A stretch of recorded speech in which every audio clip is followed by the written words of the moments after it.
Praise the lord. ఆశీర్వాదం. ప్రతి ఒక్కరికి కూడా ఆశీర్వదించబడాలి, దీవించబడాలి అన్న కోరిక ఉంటది. ఆ కోరిక తప్పు కాదు. ప్రతి క్రైస్తవుడు కూడా తను చేసే ప్రతి ప్రార్థనలో ప్రభువా నన్ను ఆశీర్వదించు, నన్ను దీవించు అని ప్రార్థించకుండా తన యొక్క ప్రార్థన ముగిస్తాడు అనంటే అతిశయోక్తి కాదేమో కదండీ! ప్రతి ఒక్కరికి కూడా ఆశ ఉంటది. ప్రతి ఒక్కళ్ళు కూడా పేరు కూడా పెట్టుకుంటారు. ఆశీర్వాదం అని, బ్లెస్సీ అని చాలా మంది పేరు పెట్టుకుంటారు. అది మంచిదే. మరి అసలు ఆశీర్వాదం అంటే ఏంటి? అంటే భూ సంబంధంగా మనం అన్ని కలిగి ఉండడం ఆశీర్వాదమా? భూ సంబంధంగా సమృద్ధి కలిగి ఉండడం ఆశీర్వాదమా? అలా అయితే బైబిల్‌లో ఒక ధనవంతుడున్నాడు. ఆ ధనవంతుడు తన భూమి మీద అన్ని తనకిష్టమైనట్టు జీవిస్తూ వచ్చాడు. తనకి కలిగి ఉన్నవన్నీ సమృద్ధి కలిగి ఉన్నాడు. కానీ నరకానికి వెళ్ళాడు. మరి అది ఆశీర్వాదమా? లేకపోతే ఒక లాజరు ఉన్నాడు. బైబిల్ ఏం చెప్తుందంటే ఆ లాజరు దరిద్రుడని చెప్తుంది. తనకి కురుపులున్నాయి. ఆ కురుపులని కుక్కలు నాకుతున్నాయని చెప్తున్నాడు. కానీ అతను పరలోకానికి వెళ్ళాడు. అంటే భూమి మీద తను ఆశీర్వదించబడలేదని చెప్దామా? చాలా సార్లు మనము పిల్లలు అమెరికాలో సెటిల్ అవ్వడం ఆశీర్వాదం అనుకుంటాం.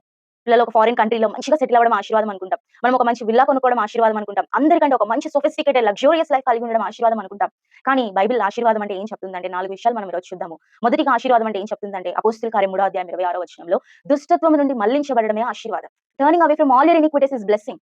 దుష్టత్వం అంటే ఏంటి? దుష్టుడి నుంచి జరిగే ప్రతీది కూడా దుష్టత్వం. దుష్టుడి నుంచి ఏం జరుగుతా ఉన్నాయి? దుష్టుడి నుంచి పాపం జరుగుతుంది. దుష్టుడి నుంచి అపవిత్రమైన క్రియలు జరుగుతా ఉన్నాయి. దుష్టుడి నుంచి తెలిసో తెలియకో స్వభావ సిద్ధముగా మనము పాపం చేస్తా ఉన్నాం. బైబిల్‌లో సాహసించి పాపం చేశారని రాయబడుతూ వచ్చింది. చాలా సార్లు మనము తెలిసే పాపం చేస్తా ఉన్నాం. పాపపు క్రియలు, పాపపు చూపులు, పాపపు పనులు ఇవన్నీ చేస్తా ఉన్నాం. అది మనిషి యొక్క సహజ సిద్ధమైన లక్షణం.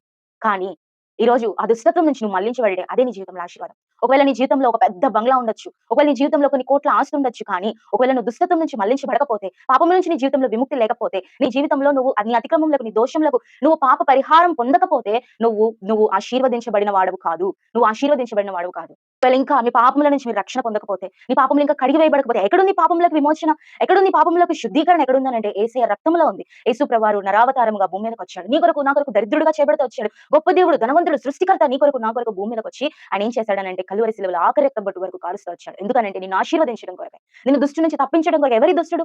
దుష్టుడు ఎవరంటే అపవాది, విరోధి అయిన అపవాది. లోకంలో అనేకమైన క్రియలు జరిగిస్తా ఉన్నాడు. శరీరాశ, నేత్రాశ, జీవపడము మన జీవితంలో గలతీయులకు రాసిన పత్రికలో ఉంటది. శరీరంతో జరిగించే ప్రతి కార్యం ఒకటి ఉంటది. అవన్నీ కూడా ఎక్కడి నుంచి వచ్చాయనంటే దుష్టుడి నుంచి వచ్చాయి. ఈ దుష్టత్వం నుంచి నువ్వు విడిపించబడాలనంటే నీకు ఒకటే ఒక మార్గం యేసు ప్రభువారి సిలువలో కార్చిన రక్తం. ప్రభువా నేను పాపిని, దుష్టత్వం నుంచి నన్ను మళ్లించండి. లోకంలో నెమ్మది లేదు, లోకంలో సమాధానం లేదు. అనేకమైన నా జీవితంలో ఒక మంచి వెల్ సెటిల్డ్ లైఫ్ ఉంది కానీ నాలో నెమ్మది లేదని నువ్వు అడిగితే అని యేసు ప్రభువారి దగ్గరికి వచ్చి ప్రభువా నేను పాపిని, నాకు సమాధానం దయచేయండి, నా పాపములు క్షమించండి, నన్ను మీ రక్తంతో కడిగి పవిత్రపరచండి అని అడిగితే యేసు ప్రభువాని ప్రతి పాపము నుంచి నిన్ను కడిగి వేసి నిన్ను ఆశీర్వదించడానికి ఇష్టపడతా ఉన్నాడు. మొదటిగా దుష్టత్వం నుంచి మళ్లించబడడమే ఆశీర్వాదం. రెండోదిగా ఆశీర్వాదం అంటే ఏంటి అనంటే దావీదు అంటాడు 2 సమూయేలు 7వ అధ్యాయం 29వ వచనంలో నిత్యము దేవుని సన్నిధిలో ఉండడమే ఆశీర్వాదం. Being in Lord's presence is blessing. దేవుని సన్నిధిలో నువ్వు ఉండడమే ఆశీర్వాదం. మనం చాలా సార్లు లోకంలో ఉంటాం. అనేకమైన పరిస్థితుల్లో ఉంటాం. సినిమా థియేటర్స్ లో ఉంటాము. లేకపోతే లోకంలో ఆయా రకాల ప్రజల దగ్గర ఉంటాము. లోకంలో పాపంలో ఉంటాం. కానీ దేవుని మందిరంలో ఒక గంట మనము ఉండడానికి చాలా కష్టపడిపోతూ ఉంటాం కదండీ. కానీ దావీదేమంటున్నాడంటే నిత్యం ఉండాలంట. For ever. ఒక్క రోజు కాదు, 2 రోజులు కాదు, ఒక గంట కాదు. For ever he wants to be in Lord's presence. ఎందుకంటే దేవుని సన్నిధిలో, దేవుని మందిరంలో, దేవుని దగ్గర ఏముందనంటే సమస్తము ఆయన పాదాల చెంత దొరుకునని ఒక పాట కూడా ఉంది కదండీ. మనం పాడుతూ ఉంటాం. మందిరంలో ప్రేమ ఉంది. దేవుని మందిరంలో ఆశీర్వాదం ఉంది. దేవుని మందిరంలో నెమ్మది ఉంది. లోకంలో నీకు దొరకని నెమ్మది ఎక్కడుందంటే దేవుని మందిరంలో మాత్రమే ఉంది. దేవుని మందిరానికి రా. దేవుని మందిరంలో నువ్వు ఉండడం అనేది చాలా ప్రాముఖ్యమైన విషయం. రక్షణ పొందిన నీవు దేవుని మందిరంలో ఉన్నావా? దేవుని సేవ చేస్తున్నావా? దేవుని పని చేస్తున్నావా? ఈరోజు ఒకవేళ ఇంకా నువ్వెక్కడైనా తప్పిపోయి దేవుని మందిరంలో లేకపోతే లోకంలో కాలేజ్‌లో గంటలు గంటలు ఉంటాం. మార్నింగ్ 9:00 ఎళ్లి ఈవినింగ్ 4 వరకు కాలేజ్‌లో ఉండమంటే మనకి ఏ బాధ ఉండదు. కానీ ఒక గంట ప్రతి ఆదివారం వస్తాం. మళ్ళా ఆదివారం. ఆ ఆదివారంలో గూడా గంట సేపు మందిరంలో కూర్చోడానికి కూడా మనం చాలా కష్టాలు పడుతూ ఉంటాం కదండీ! మరి ఆశీర్వాదం ఎలా వస్తది? దావీదేమంటున్నాడంటే ప్రభువా నిత్యము నీ సన్నిధిలో నేను ఉండడమే నాకు ఆశీర్వాదం. ఈరోజు ఆశీర్వాదం అంటే అర్థం తెలిసిందా అండి? నిత్యము దేవుని సన్నిధిలో మనం ఉండడమే ఆశీర్వాదం. దేవుని మందిరంలో నివసించడమే ఆశీర్వాదం.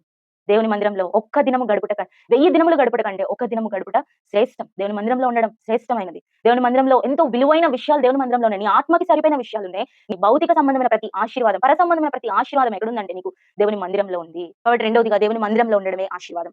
మూడోదిగా ఆశీర్వాదం అంటే ఏంటంటే రోమీయులకు రాసిన పత్రిక 15వ అధ్యాయం 29వ వచనంలో అపోస్తలుడైన పౌలు రోమీయులతో ఏమంటాడంటే నేను మీ వద్దకు వస్తున్నాను. ఫుట్ నోట్‌లో ఏముంటదంటే ఎలా వస్తున్నానంటే సువార్త ఆశీర్వాదముతోను సంపూర్ణముతోను మీ దగ్గరికి వస్తున్నాను. సువార్త ఆశీర్వాదంతో మీ దగ్గరికి వస్తున్నాను. ఏంటి సువార్త? ఏంటి మంచి వార్త? దేవుని గురించి ఇతరులకి చెప్పడమే సువార్త. దేవుని గురించి యేసయ్య పని చేయడమే సువార్త. ఏదో సువార్త అనంటే కొన్ని మంచి పదాలు తీసుకొని, సువార్త వాక్యాలు తీసుకొని చెప్పడము సరే. కానీ సువార్త అంటే నీ జీవితంలో నీకు దేవుడు ఏమై ఉన్నాడు? నీ జీవితంలో దేవుడు నీకు ఎటువంటి కార్యం జరిగించాడు? నీ ఆత్మకు దేవుడు ఎటువంటి కార్యం జరిగించాడు? ఇది ఇతరులకు తెలియజేయడమే ఆశీర్వాదం. సువార్త ద్వారా అనేకుల్ని యేసు ప్రభువారి దగ్గరికి తీసుకురావడమే ఆశీర్వాదం. సువార్త వల్ల అనేక శ్రమలొస్తాయి. సువార్త వల్ల అనేకమైన ఇబ్బందులొస్తాయి. ఆ శ్రమలలోనే ఆశీర్వాదం దాగుంది. ఆ ఇబ్బందుల్లోనే ఆశీర్వాదం దాగుంది. కాబట్టి దేవునికి ఇచ్చిన తలాంతు దేవుని కొరకు వాడుతున్నావా? దేవుని సువార్త, ఆయా తలాంతులు దేవుడు ప్రతి ఒక్కరికి నువ్వు బాప్తీసం తీసుకున్న తర్వాత, హస్త నిక్షేపణ జరిగిన తర్వాత, నువ్వు సంఘంలో చేర్చబడిన తర్వాత ప్రతి అవయవానికి ప్రతి ఒక్కరికి కూడా దేవుడు ఒక పని ఇచ్చాడు, నిర్దిష్టమైన పని ఇచ్చాడు. ఆ పని ద్వారా నువ్వు సువార్త చేస్తూ అనేకులను యేసుప్రభు వారి వైపు తీసుకురావాలి. అదే దేవుని యొక్క ఉద్దేశం. నీ జీవితం యొక్క పరమార్థం అదే. ఇలాంటి సర్వలోకానికి వెళ్ళి సర్వ సృష్టికి సువార్తను ప్రకటించుడి. సువార్త చెప్పే పాదములు ఎంతో సుందరములైనవని అని బైబిల్లో రాయబడింది. 4వది ఆశీర్వాదం అంటే ఏంటంటే ఇది కొంచెం కష్టంగా ఉంటది, కానీ ఇదే ఆశీర్వాదం. మత్తయి సువార్త 14వ అధ్యాయం, మార్కు సువార్త 6వ అధ్యాయం, లూకా సువార్త 9వ అధ్యాయంలో మనం చూస్తాము. యేసుప్రభు వారి దగ్గరికి 5 రొట్టెలు 2 చేపలు తీసుకొచ్చినప్పుడు దేవుడు ఏం చేశాడండి? దాన్ని ఆశీర్వదించి విరచి ఇతరులకు వడ్డించాడు. అంటే విరవబడడమే ఆశీర్వాదం. చాలా సార్లు మంచిగా పీస్‌ఫుల్ లైఫ్ ఉండాలని అనుకుంటాం. కానీ ఇది పీస్‌ఫుల్ లైఫ్ కాదు. It's not bed of roses అండి. నిజంగా విరవబడడం. కానీ విరవబడడం స్థితిలోనే మనం ఉండిపోతామా? లేదు. శ్రమల్లో, ఇరుకుల్లో, ఇబ్బందుల్లో, అవమానాల్లో, పరీక్షల్లో, శిక్షణలో దేవుడు మనకి ఆశీర్వాదం దాచి ఉంచాడు. యోబు భక్తుడు మనందరికీ తెలుసు. యోబు భక్తుడు మొదట్లో ఎంతో సమృద్ధి అయిన జీవితం కలిగి ఉన్నాడు. అందరూ ఉన్నారు. ఆహ్లాదకరమైన జీవితం ఉంది. తన కుటుంబం ఉంది. తన బిడ్డలున్నారు. తనకున్న ఆస్తి ఉంది. అన్నీ ఉన్నాయి. కానీ తనకేమైందంటే విరిచివేయబడ్డాడు. హి వాస్ క్రష్ చేయబడ్డాడు. అసలు బ్రోకెన్ కూడా కాదు, విరవబడ్డం కాదు, క్రష్ చేయబడ్డాడు అంతే. తన కుటుంబము, తన బిడ్డలను కోల్పోతూ వచ్చాడు. తన ఆస్తిని కోల్పోతూ వచ్చాడు. తనకున్న సమస్తాన్ని కోల్పోతూ వచ్చాడు. తన శరీరంలో ఒక బాధ, తన శరీరంలో రోగం కూడా కలిగి ఉంటూ వచ్చాడు. అయినప్పటికీ కూడా అయినప్పటికీ కూడా దేవుడిని తను విడిచిపెట్టలేదు. అంతగా విరవబడుతూ వచ్చాడు. అంతగా క్రష్ చేయబడుతూ వచ్చాడు. అయినప్పటికీ కూడా యోబు గ్రంథము చివరి అధ్యాయంలో మనం వెళ్తే దేవుడు అతన్ని రెండంతలుగా ఆశీర్వదిస్తూ వచ్చాడు. తను ఎంతగా పోగొట్టుకుంటూ వచ్చాడు, రెండంతలుగా ఆశీర్వదించబడుతూ వచ్చాడు. ఎక్కడి నుంచి వచ్చింది ఆశీర్వాదం అంటే? యోబు విరవబడుతూ వచ్చాడు. విరవబడడానికి ఇష్టపడుతూ వచ్చాడు. తన సొంత భార్య కూడా అంటది, ఇంతగానో దేవుని సేవించాలా, దేవుని వెంబడించాలా, దేవుని దూషించి మరణమైపో అని అంటది. అయినప్పటికీ కూడా యోబు విరవబడడానికి ఇష్టపడుతూ వచ్చాడు. నీ జీవితంలో కూడా విరవబడిన స్థితిలో ఉన్నావేమో, శ్రమల్లో ఉన్నావేమో, ఇరుకుల్లో ఉన్నావేమో, ఇబ్బందుల్లో ఉన్నావేమో, బాధల్లో ఉన్నావేమో, ఇంకా నా వల్ల కాదు ప్రభువా, నా జీవితం ఏంటి ఇలా అయిపోయింది, అసలు దేవా నువ్వు ఉన్నావా అని చాలాసార్లు మనం అంటాం కదండి. ప్రభువా నా ప్రార్థన ఆలకిస్తున్నావా, నువ్వు ఉన్నావా అని అడుగుతాం మనం. ఇవన్నీ ఎందుకనంటే all this process leads you to two folded blessing.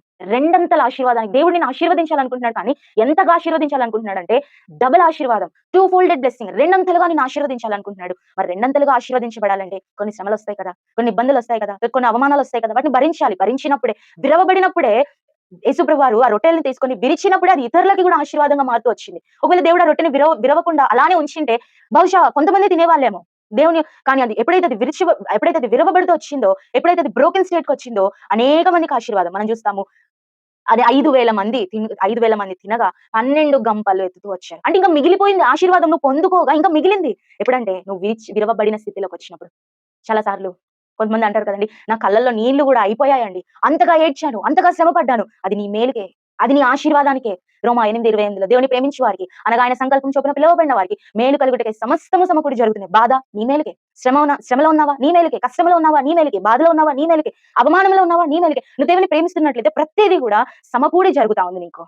కాబట్టి ఆశీర్వాదం అంటే భౌతికంగా మనం ఎన్నో కోరికలు, భౌతికంగా మనం ఎంతో అనుకుంటాం. కానీ ఆశీర్వాదం అనంటే విరవబడడమే ఆశీర్వాదం. నిత్యం దేవుని సన్నిధిలో ఉండడమే ఆశీర్వాదం. దుష్టుడి నుంచి తప్పించబడడమే ఆశీర్వాదం. ఇతరులకి సువార్త చెప్పడమే ఆశీర్వాదం. భౌతికంగా దేవుడిని ఆల్రెడీ దీవించేశాడు. ఆదికాండం 1:28 విస్తరించండి, దీవించండి, భూమిని ఫలభరితం చేయండి, దాన్ని నిండించండి అని దేవుడు ఎప్పుడో ఆశీర్వదించేశాడు.